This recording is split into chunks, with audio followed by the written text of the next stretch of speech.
guys, it is April from Getting Hogo With It.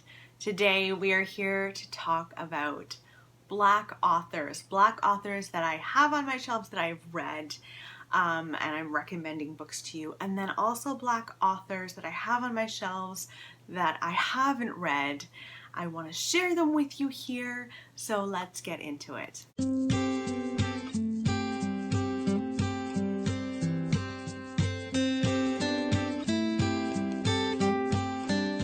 I really want to thank you guys so much for the response from my last video. It was a really encouraging response. I didn't know what to expect.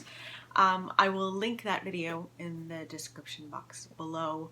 But that video was really me having a heart-to-heart with you guys about my dedication and my decision essentially to most definitely be an ally in all shapes and forms of Black people, of my Black subscribers, of just Black people in general.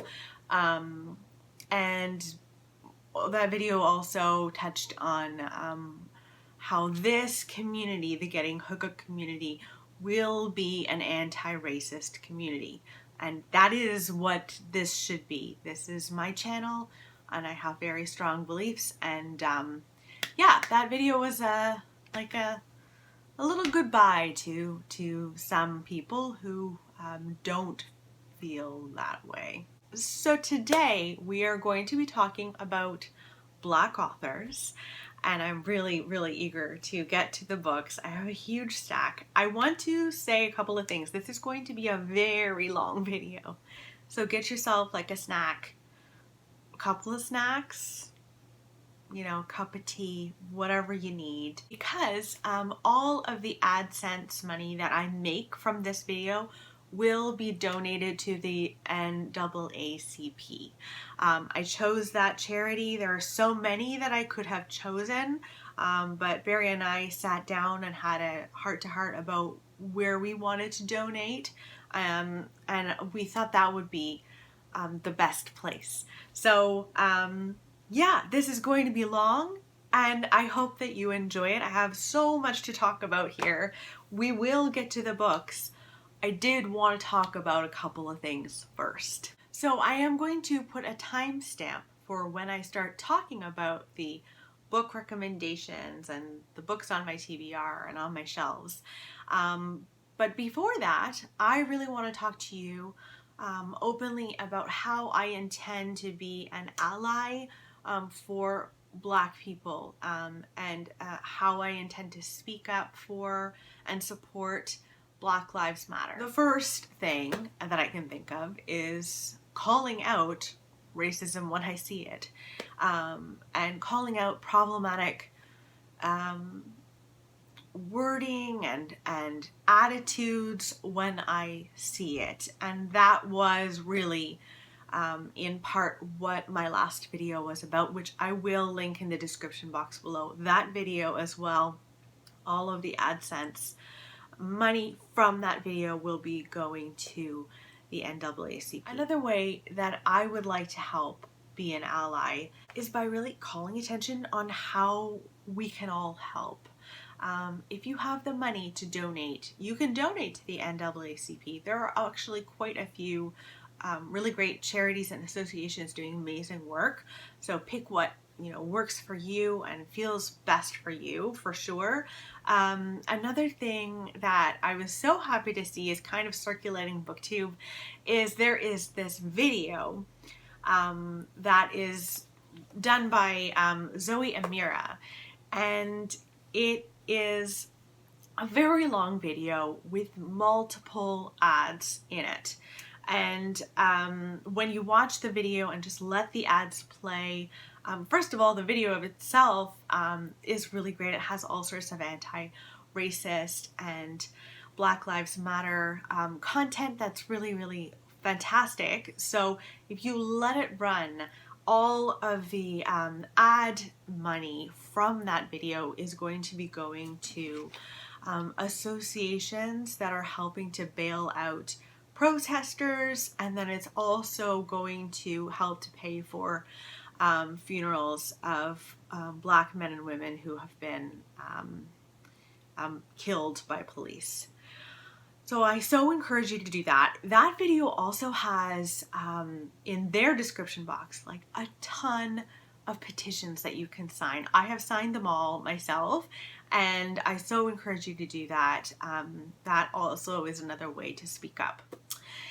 Another way that I really want to be an ally to Black people is to share things that have really spoken to me and touched my heart.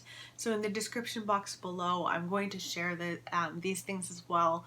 One of them is Trevor Noah on his Instagram.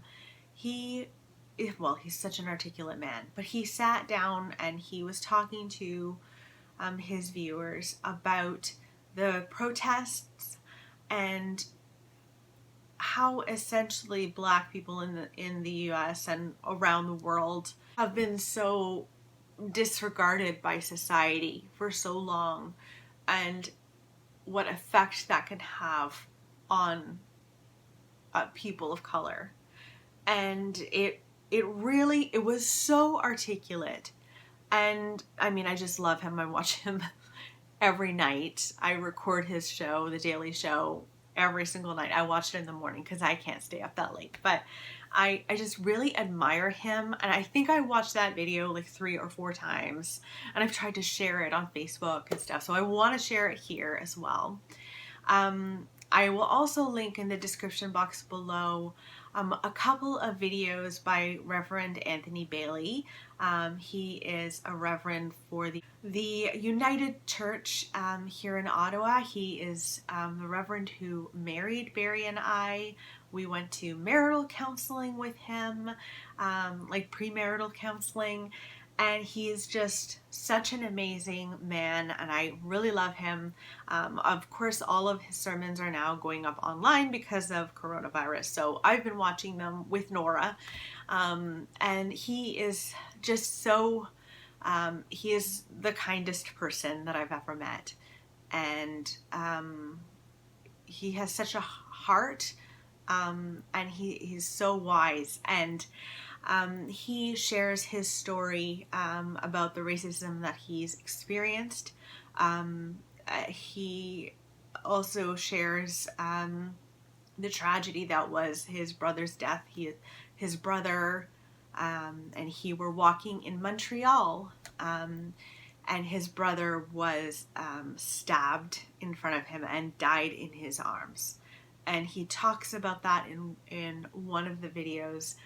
The other video that I'm going to post is his recent sermon about Pentecost, and he talks about it being, the giving of spirit and the giving of God's breath to all people, meant for all people. And he talks about George Floyd in there, and he's just so remarkable. So if you want to watch that, I would encourage you to watch that. I also recently watched a video with 2 of the stars from So You Think You Can Dance. It's a show that I absolutely love. I don't know if it's still on anymore. But Twitch and Allison are married. They met on the show. They're dancers. They got married. They have children together. And they kind of explained, without even speaking, how people who are Black and people who are white walk through the world quite differently because of racism, and it was really, really good. So I'm going to link that below. And finally, I'm going to link below George Floyd's eulogy. Reverend Al Sharpton did his eulogy, and he talks about how Black people are oppressed and how white people are essentially putting their knees on their necks, and that is why oppression exists. And it was just so good. I was crying watching it. It was wonderful.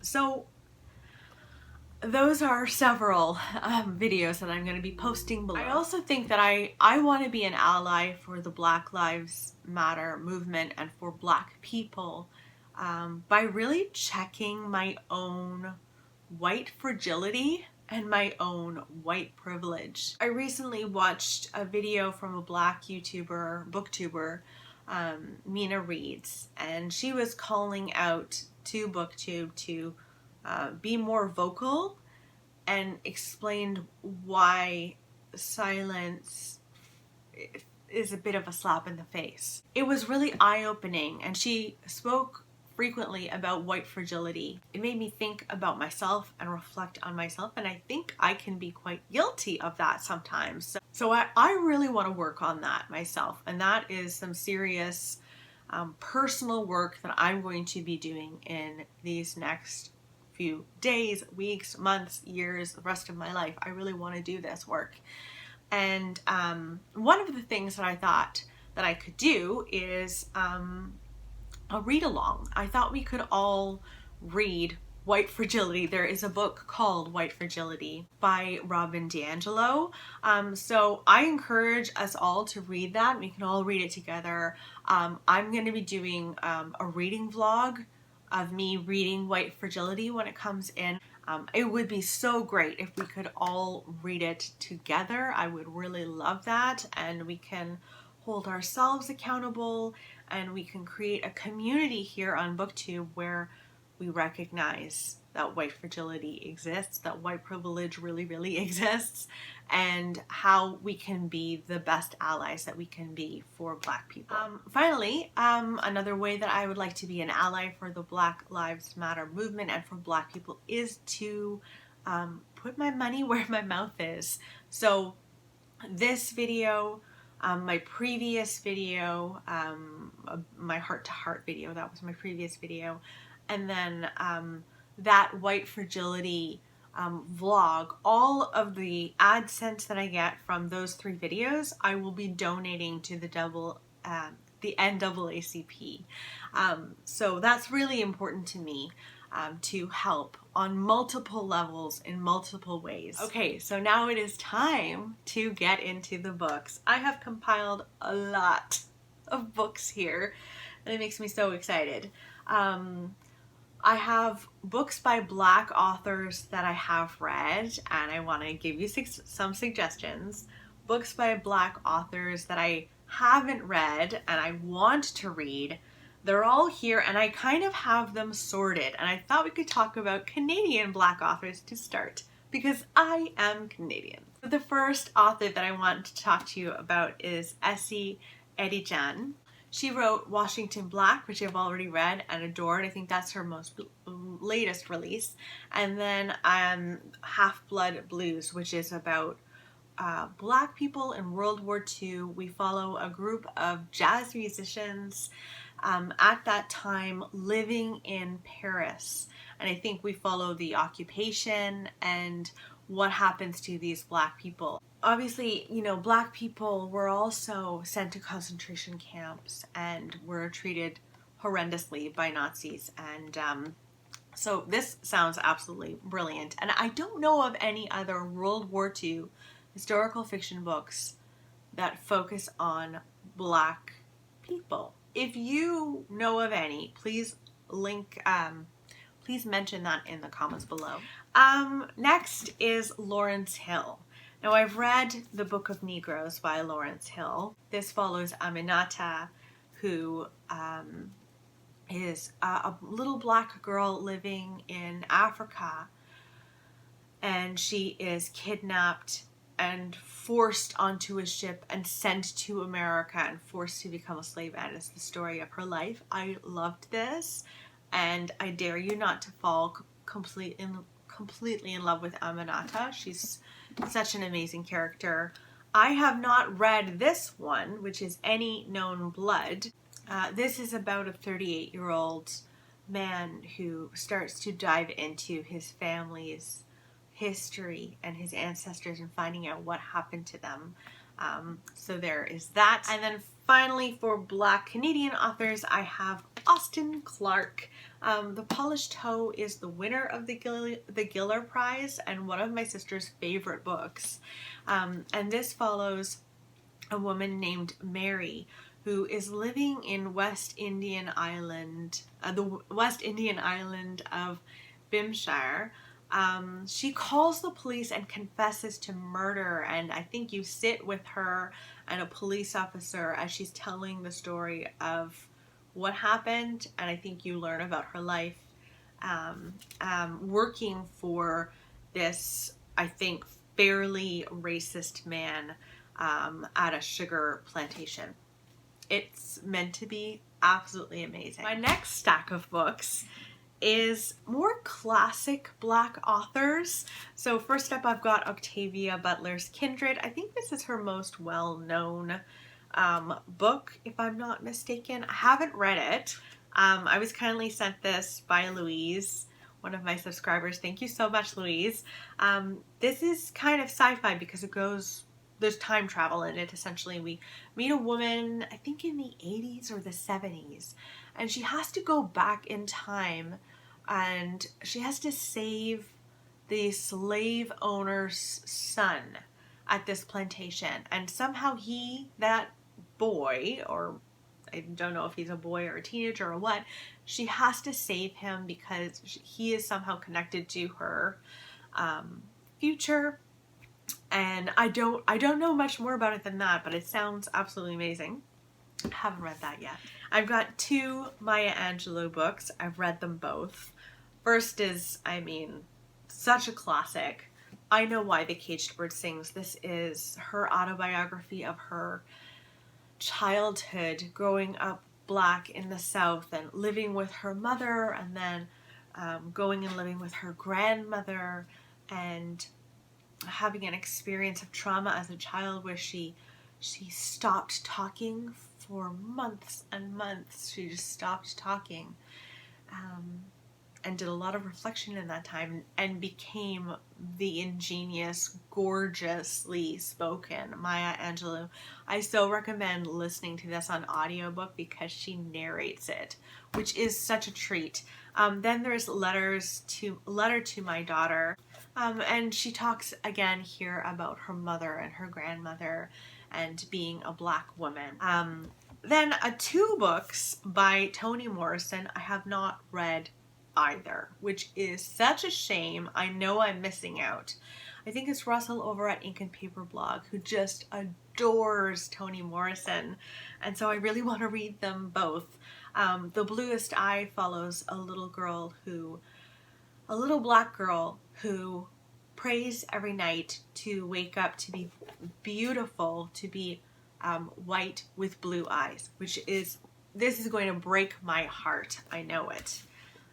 Beloved is another one that sounds like it will break my heart. This follows a woman who, I believe she tries to escape slavery, and she leaves her dead child behind. Her baby died when she was a slave, I believe, and she had to leave her baby behind, and it's this ghost of this child follows her. And I think I watched the movie of this many moons ago, but it was so long ago, and it won't ruin the story for me, I don't think. And then last but certainly not least is Zora Neale Hurston. Dust Tracks on a Road is her autobiography, and it's about her life. And Zora Neale Hurston, there's so little known about her later life,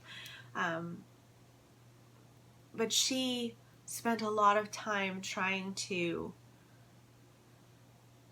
write down and tell the stories of Black people in America. And this is her personal story, and she is such a gorgeous writer. So if you haven't read her autobiography, I so highly recommend it. And then I think the book that she is most well known for is Their Eyes Were Watching God, which was my favorite book for years and years and years. This follows Janie Crawford, who goes to live in the first all Black town, and it's her experience there and falling in love. And it's short, very short. This is 200 pages, even less than 200 pages, but it packs such a punch, and she stays with you.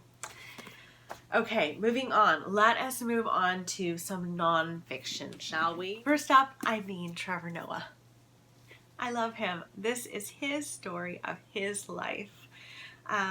He grew up in South Africa, and he was essentially born a crime because he was born to a black mother and a white father, and that union at the time of his birth was illegal. And it's about growing up black during apartheid. And he is such an intelligent man. Like, yes, he is a comedian, but he's so intelligent, and he's so well spoken. I just appreciate him so much. I mentioned before that, like, I watch him every night. Next is The Sun Does Shine by Anthony Ray Hinton. I haven't read this one either. There are quite a few on here that I haven't read that this video is going to really make me want to pick them all up.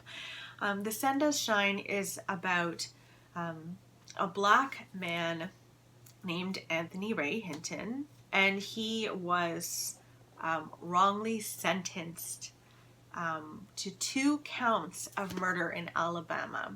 And he spent, I think it's something like 30 years behind bars. He did not do this crime at all, and it is about his story. It's about his story and about love and justice, and it sounds unbelievable. And now we get to the Obamas. Becoming by Michelle Obama is about her experience as a child, how she was raised, meeting Barack, becoming First Lady. She's someone that I look up to so much. She also went through infertility and went through IVF for both her girls, and I just admire her so much. I also admire her husband, obviously. So this is Dreams from My Father, and he wrote this before he became president. This is about how he was raised by a white mother in Hawaii, and he didn't really know his father, and his father died quite tragically in a car accident, I believe. And it's about his yearning for his father and his relationship with his father, and it does sound really interesting. There is a huge problem with my shelves. I only have one middle grade book by a black author. This is One Crazy Summer by Rita Williams Garcia, and this is about a group of girls. They're all siblings, and in 1968 they traveled to California to look for their mother. I don't really know much more about it than that, but that's sad that I only have one middle grade. Now I am slowly collecting more middle grade. I'm really thinking of Nora in the future, and I enjoy reading middle grade. So if you have any suggestions of black authors, middle grade authors, please leave that in the comments below so that I can start collecting them. I would appreciate that. And now we have an enormous stack of books that are just fiction. They're all fiction by black authors. Now, strangely, I only have one Zadie Smith on my shelves, which is surprising because she's such a prominent author. This is Swing Time, and I think in this book we follow 2 black girls dreaming to become dancers. I think only one of them becomes a dancer. The other one leads a very different life, and it's about how their lives lead and what they do with their lives. It sounds very interesting. I haven't heard a ton about this on BookTube, so maybe that's not the place to start with Zadie Smith. Let me know. Next is The Sellout by Paul Beatty. This book won the Man Booker Prize. This is about a man who, as a child, was a subject in a racially charged psychology study, or multiple studies, and has since become poor, living in California. He has this opportunity to make some money by working on his father's memoir, I believe. And unfortunately, his father is killed in a police shootout, and he realizes there will never be a memoir. And it's about his experience. It sounds very interesting, and the fact that it won the Booker Prize makes me want to read it. This one I've read, and I love it so much. It's My Sister the Serial Killer. by Oyinkan Braithwaite. I just loved this book. It's like a dark comedy about two sisters, and one of them is a serial killer. The other one feels the need to help her, like, tidy up the messes that her murderers leave behind, until one day her sister starts having eyes for her a colleague who's a doctor, and she wants to, like, save this doctor friend of hers who she kind of has a crush on. And it's just the relationship between these two women, so interesting. And her sister, the serial killer, I mean, what a character. I loved this book. I'm excited to read more by her. This is her debut, I think, so I'm excited to see what else she does. Next, we must talk about Chimamanda Ngozi Adichie. I read 2 of her mini ones, Dear Ijawele, or A Feminist Manifesto in 15 Suggestions, and also We Should All Be Feminists. These are both very much feminist writings that mean so much to me. I read this just after Nora was born, and I will always have these on my shelves. And this is actually the perfect book to give someone who's having a baby. I just love them. But I also have, I think, all of her fiction on my shelves, and I haven't read them, which is wrong. First is probably her most well-known, and it's Americanah. And this is about 2 Nigerian young black people who leave Nigeria. And one of them moves to London, one of them moves to the States, and it is about the process of that immigration, the experience of that immigration, and the racism that they encounter. Next is Purple Hibiscus. This is about a 15-year-old girl, I think, who escapes her very strict and very religious father and goes to stay with her aunt. And it's in a time of, like, political upheaval in Nigeria. So there's that, and then there's also Half of a Yellow Sun. Maybe this is just as well known as Americanah. I don't know. What do you think? This follows 5 characters in Nigeria in the late 1960s. And we witness these 5 characters dealing with the struggle of to establish an independent republic in southeastern Nigeria at this time. I don't know much more about it than that. There's not tons of information on the back, but I need to read her. Next, we've got Yajasi's Homegoing. This is so important. I really loved this book. This follows 2 sisters in Africa. One is sold and sold as a slave and sent to America. The other one marries a slave trader, I believe, and it follows their children and their children's children. So every chapter you meet a different character of these generations of families, and it really highlights how slavery and the implications of slavery, how that trickles down through the years. A lot of very stupid people will say, you know, slavery happened so long ago, it's not happening anymore, so why are we talking about it? I have unfriended a family member for sharing that on Facebook before. Yeah. I would place this in their hands if I thought they would ever read it, but they wouldn't, because probably not the place to start calling out people that way. Probably a private conversation for me to have with them. Next is a very difficult read. It's a painful read, but a really important read. It's Feeding the Ghost by Fred D. Aguiar. This is about a woman who is a slave, and the whole time you're on the slave ship. And it is about how these people, these black people, are treated as a commodity, treated as livestock. You know, it's very easy for these slave traders to just throw them overboard. It is heart-wrenching and brutal and very important. I read this, I think I was 17 when I read this, maybe 18, 17, 18.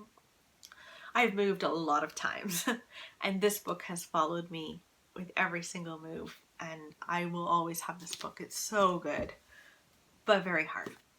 Next is Colson Whitehead, and I have 2 of his books, and I want to collect all of his books because I read this one and it broke my heart and made me fall in love with this man. I think he's one of the most important writers. I just love him. So The Nickel Boys is about Elwood, who is this wonderful black boy in the 1960s, and I just loved him so much. And he is stopped by the police at one point, and some bad policemen decide that he needs to be reformed, and they send him to the Nickel Academy for that reform. And there he experiences abuse. Black boys were murdered at this academy, and this academy is based on an actual school that existed in Florida. Very upsetting, but so important. Yeah, if you read The Heart's Invisible Furies and fell in love with Cyril, you're gonna love Elwood the same way. I felt the same way. I felt like this mothering instinct with them. I just wanted to protect both of them. Yeah, so good. And then I also have The Underground Railroad. He won the Pulitzer Prize for both of these books. How many people can say they won multiple Pulitzer Prizes? I don't know. But in this book, he follows a young slave named Cora, and she is escaping. She's trying to escape via the Underground Railroad. In this book, the Underground Railroad is an actual railroad. So I think that's going to be very interesting to read. And I feel like I might be the last person to read this, but I really want to read it. Next is Andrea Levy's Small Island. And this I have not read, and this is UK based. This follows a woman who takes in several lodgers. She agrees to take in Jamaican lodgers after World War II. And I think it is about her experience with that, and then also the Jamaican lodgers. I think the wife of these lodgers moves here and experiences a lot of racism. And it's their story, and it does sound wonderful, and it's won the Orange Prize for Fiction, which I think is now called the Women's Prize. Simon would know. I only have one Jasmine Ward on my shelves, and I feel like she's written quite a few. I don't know why I only have one, and I also have not read this. It's Sing Unburied Sing. This is about a young boy named Jojo. His family are really struggling with drug addiction. They are lower class and really struggling, and it is about his experience. And I think his father is going to be released from prison soon. Yeah, I don't know. It sounds really good. But I picked it up once kind of on a whim, and maybe I should prioritize this and bump this up, because I've heard very good things about Jasmine Ward. Oh my gosh, just looking at this book makes me smile. And it's Queenie by Candace Carty-Williams. I read this recently and just, oh my gosh, Queenie feels like a real person to me. This takes place in London, England, and we follow a black woman named Queenie. And she is in the middle of a breakup, which she keeps thinking is just a break, and has all of this hope. In the meantime, she is having sex with a lot of men who are very cruel to her, who are very rude, and she puts up with too much. She doesn't stick up for herself. She's also dealing with a lot of racism in this book. And I really cared for Queenie. This is an amazing character development story. And you're rooting for Queenie all the way. And if you have dated men who have treated you less than you have deserved, you gotta read this book. You just have to. Next is a book that everyone says reads like a thriller, but is not a thriller, and it stays with them. And that is Stay With Me. And this is by Ayobami Adebayo. This is about a couple, and they are struggling with infertility in a major way. His family and his parents convince him to take a second wife, and they this is part of their culture. Where do they live? I don't know why it doesn't say where they live. Oh, Nigeria. So in their culture, taking second wives is fairly common, I suppose, and they as a couple agreed never to do that. And then he decides to take a second wife in order to have children. And it's about what happens to the marriage. I don't know why I haven't read this yet. Why? I don't know. Last two. Angie Thomas, The Hate U Give. This is YA. And I think this is a real booktube darling. This is about Star, who is out with her friend, and her friend is murdered by the police. And it is about her experience being there, witnessing it, her experience afterwards, and the racism that she encounters. And this would just be so heartbreaking and so important to read right now. Yeah, so there's The Hate U Give. And last but not least is An American Marriage by T.R. Jones. And this follows a couple, a black couple. The man is accused and convicted of raping a woman, and he didn't do this rape. And she knows, the wife knows he didn't do that. Everyone understands that very clearly throughout this book, but you follow their letters back and forth to each other while he's in prison, and it's meant to be really emotional, but also poignant, and so I'd really love to read that too. So I feel like I haven't read, well, I certainly haven't read all of them. I've read quite a few, but I would like to prioritize these and really try to pick up more. There's so many amazing Black authors out there, and I want to support them and I want to learn from them. So yeah, I really hope that you guys have enjoyed this video. I have a question for you guys, for all of you who have gotten to the end. I don't even know how long this is. That's 30 minutes, maybe longer. I don't know. For all of you who've stayed to the end, I have a favor to ask of you, and that is, can you please, in the comments below, suggest Black booktubers that I should be following? I would really love to know who you follow, who you love, and I would really like to start following more Black booktubers, because I don't follow nearly as many as I do. Also, as I should say. Also, if you are a Black person, a Black subscriber watching this right now, maybe consider starting a booktube channel if that's something that speaks to you, if that's something that you are interested in. We need more Black voices on booktube, and I want to lift them up and hear them, and I just, you know, it's totally up to you if you're interested, but I would love to see that. So anywho, thank you very much. I hope that you maybe pick up a couple of books, maybe all of the books that I mentioned here. Also in the comments below, if you want to share some of your favorite Black authors and Black books that I didn't mention here, I'd love to know.